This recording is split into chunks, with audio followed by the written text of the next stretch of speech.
Hello दोस्तों, आप सभी का एक बार फिर से स्वागत है आपके इस यूट्यूब चैनल में एक नई वीडियो के साथ। मैं हूं धनंजय और आप देख रहे हैं डेली ट्रेवल हैक। दोस्तों, कल शाम 7 बजे उड़ीसा के बालेश्वर डिस्ट्रिक्ट में एक भयंकर ट्रेन दुर्घटनाग्रस्त हुई है, जिसमें अब तक करीब 250 से ज़्यादा लोगों की जान चली गई है। लगभग 1200 से ज़्यादा लोग घायल हैं। इसका अभी ऑफिशियल फिगर आना बाकी है, लेकिन अंदाज़ा लगाया जा रहा है कि ये जो आप कैजुअल्टी देख रहे हैं इसकी संख्या बढ़ने वाली है, क्योंकि आप इस तस्वीर से अंदाज़ा लगा सकते हो ये ट्रेन इतनी ज़ोर से दुर्घटनाग्रस्त हुई है और इसमें 3 ट्रेन इन्वॉल्व है। अब आप ये समझने की कोशिश कीजिए कि आखिर ये ट्रेन दुर्घटनाग्रस्त हुआ कैसे। इसमें मानवीय भूल है या सिस्टम फेल्योर हो गया, या अब इसका जिम्मेदार कौन, इसकी जिम्मेदारी लेगा कौन। आप समझ सकते हो ये इतना बड़ा दुर्घटना होने के कारण जो इतने सारे लोगों की जान गई है उसके जिम्मेदार कौन होंगे। मैं आपको बता दूं, 12841 शालीमार चेन्नई एक्सप्रेस, जो कि शालीमार से आके चेन्नई की ओर जा रही थी, और दूसरी ट्रेन हमारी Bangalore SMBT sir M Visvesvaraya terminal से निकल के हावड़ा की ओर जा रही थी। दोनों पैसेंजर ट्रेन है, फुल्ली पैक्ड रहती है। इसमें जो लोग रहते हैं स्लीपर कोचेज में, इसकी अगर हालत देखोगे तो आप अगर 72 सीट है तो लगभग 150 से ज़्यादा लोग रहते हैं स्लीपर कोच में, क्योंकि वेटिंग वाले रहते हैं, और ये फुल्ली पैक्ड ही जाता है। कोरोमंडल एक्सप्रेस शालीमार चेन्नई कोरोमंडल एक्सप्रेस अपने फुल मैक्सिमम परमिसेबल स्पीड पे 130 kmph पे आ रही थी। उससे पहले क्या हो गया था, जो हमारी SMBT बेंगलोर हावड़ा वाली जो ट्रेन है वो चल के जा रही थी और उसके 3 डब्बे पटरी से उतर गए थे और वो दूसरे ट्रैक को ऑब्स्टेकल कर रहे थे, और इसी दौरान एक मालगाड़ी उधर से गुजर रही थी, तो उस मालगाड़ी को रोक दिया गया था ताकि मालगाड़ी पैसेंजर ट्रेन से ना टकरा जाए। और उस दौरान हुआ क्या, अब मालगाड़ी रुकी है तो वो ब्लॉक सेक्शन, मैंने आपको पहले भी समझाया था, वो पूरा ब्लॉक हो गया और पीछे से कोरोमंडल एक्सप्रेस अपने फुल स्पीड से आ रही है। और ऐसा कहा जा रहा है कि सिग्नल रेड होने की बजाय सिस्टम फेल्योर हो गया। सिग्नल फेल्योर होने की वजह से लोको पायलट, उसके जो क्रू थे, असिस्टेंट लोको पायलट, उनको पता ही नहीं चला कि आगे ट्रैक पे एक मालगाड़ी है, क्योंकि ट्रेन जब 130 के स्पीड से चलती है तो आप अंदाज़ा लगा लो, ट्रेन अगर आप रोकने की इमरजेंसी ब्रेक भी लगाने की कोशिश करोगे तो कम से कम 1 किलोमीटर, कम से कम 800 से 1 किलोमीटर डिस्टेंस लेती है ट्रेन रुकने में। और ये 130 kmph से हम आई एम श्योर कि क्रू ने ब्रेक लगाई होगी, इमरजेंसी ब्रेक लगाई होगी, लेकिन रुकते रुकते ये जोरदार टक्कर मारी है मालगाड़ी को। एक गुड्स ट्रेन जिसको रोका गया था उसको खतरनाक से टक्कर मारी गई है। और आप अंदाज़ा लगाओ, आगे के 2 कोच आजकल जो कोच रहते हैं उसमें जनरल कोचेज रहते हैं, जिसमें कोई आंकड़ा निकल के नहीं आने वाले कितने लोग उस जनरल कोच में थे। आप जनरल की हालत देख के अंदाज़ा लगा लो कितने लोग होंगे उसमें।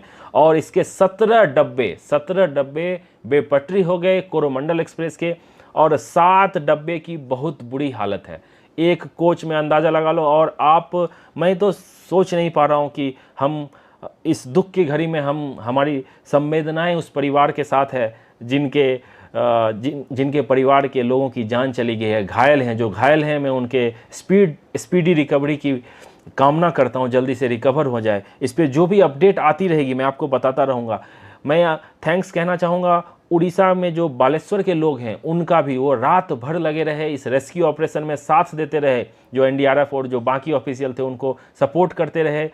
हॉस्पिटल में लाइन लगी हुई है लोगों का ब्लड देने के लिए, वो अपना ब्लड देने के लिए, क्योंकि आपको पता है कितने अभी सारे अस्पताल पैक हो गए हैं। बहुत सारे लोगों को भुवनेश्वर, कटक रेफ़र किया जा रहा है। और ये रेल मंत्री हमारे अश्विनी वैष्णव साहब साइट पे पहुंचने वाले हैं, वो किसी भी समय पहुंच सकते हैं। और ये टोल जो है, ये जो आंकड़ा है, ये धीरे धीरे बढ़ता ही जा रहा है और ये भयानक होता जा रहा है। इतिहास में, रेलवे के इतिहास में ये सबसे बड़ी दुर्घटना हो सकती है। मैं आपको बता दूं, आज अभी हाल फिलहाल में ये दुर्घटना इतनी बढ़ क्यों रही है।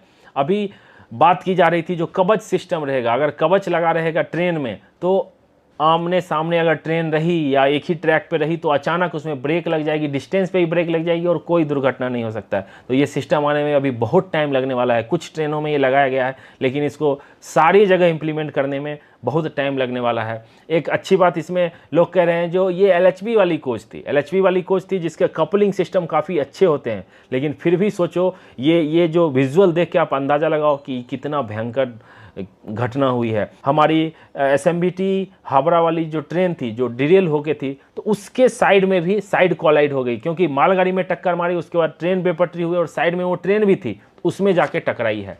तो ये काफ़ी भयंकर हादसा है। इसमें कहा जा रहा है इनके क्रू की जान चली गई है, लेकिन एक कुछ लोग कह रहे हैं कि LAP शायद सरवाइव कर गए हैं। वो काफ़ी क्रिटिकल कंडीशन में घायल थे। 130 में टक्कर मारी है। आप सोचो, अंदाज़ा लगाओ, आप ट्रेन से कूद भी नहीं सकते हो, कुछ नहीं कर सकते हो।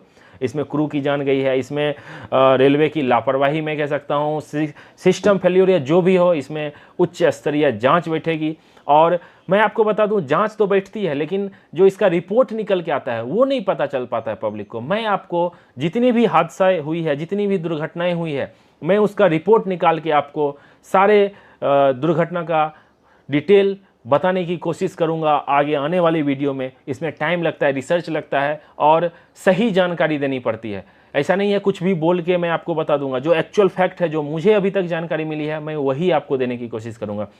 हम आशा करते हैं जो घायल लोग हैं जल्द से जल्द रिकवर हो जाएं। इसमें हमारे प्रधानमंत्री नरेंद्र मोदी, राष्ट्रपति मुर्मू जी, सब ने दुख व्यक्त किया है। लेकिन दुख व्यक्त करने से कुछ नहीं, मुआवजा मिल जाएगा, लेकिन एक जान की कीमत कोई भी मुआवजा नहीं दे सकता है। जो लोग सोचो बेंगलोर से हावड़ा अपने घर को जा रहे होंगे, उनकी अभी जान चली। जो लोग शालीमार से आ रहे होंगे, चेन्नई की ओर जा रहे होंगे, अपने काम पे जा रहे होंगे, अपने घर जा रहे हो, रिलेटिव के पास जा रहे हो, गर्मी छुट्टी खत्म हुई है, बच्चे होंगे, कितनी दर्दनाक ये हादसा है, आप सिर्फ अंदाज़ा लगा लो। मैं इस दुख की घड़ी में मैं मेरे तरफ से, मेरे चैनल की तरफ से संवेदनाएं व्यक्त करता हूं। जल्द से जल्द ये ठीक हो जाए। अभी रेस्क्यू ऑपरेशन मुझे लगता है ये पूरा दिन चलने वाला है। जब ये रेस्क्यू ऑपरेशन कंप्लीट हो जाएगा तो मैं आपको सारा डिटेल बताने की कोशिश करूंगा, रीजन भी बताने की कोशिश करूंगा, कितने लोग गए हैं, क्या हुआ था। अभी सबसे बड़ा प्रायोरिटी है रेस्क्यू ऑपरेशन कंप्लीट करना। रेस्क्यू ऑपरेशन कंप्लीट होने के बाद ट्रैक को क्लियर किया जाएगा, जो अभी वो पूरा ब्लॉक हो गया, कोई भी ट्रेन उधर से नहीं जा सकती है। कितनी ट्रेनें कैंसिल हो गई है और कितनों का रूट डाइवर्ट कर दिया गया है। सबसे पहले रेस्क्यू ऑपरेशन होगा, ट्रैक क्लियर किया जाए, उसके बाद ही पहला प्रायोरिटी रहेगा उस रूट को दुरुस्त किया जाए। उसके बाद फिर ऑफिशियल बयान देंगे जो उसके CPRO होंगे। रेल मंत्री खुद इस पे प्रेस कॉन्फ्रेंस करके आपको बताएंगे जो हुआ क्या था। सारी जानकारी जैसे जैसे आती रहेगी